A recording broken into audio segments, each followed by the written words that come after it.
Okay, so starting to take the inside apart, and found something very interesting.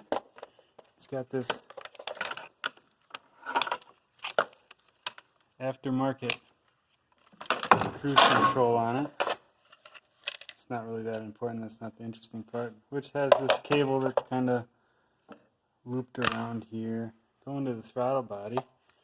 I was going to take it off, and look what we have down here. Can you see the connection there?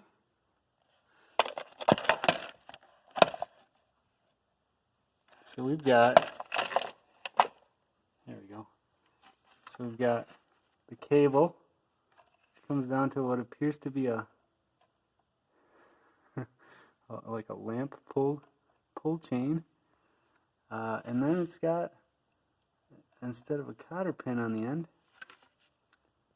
that appears to be just a nail bent over. So some fine craftsmanship all around here. Anyways, I got the battery tray that goes along the back there removed. Got some of the wiring stuff out of the way, the intake box for the air filter box. So we're making progress, slowly but surely.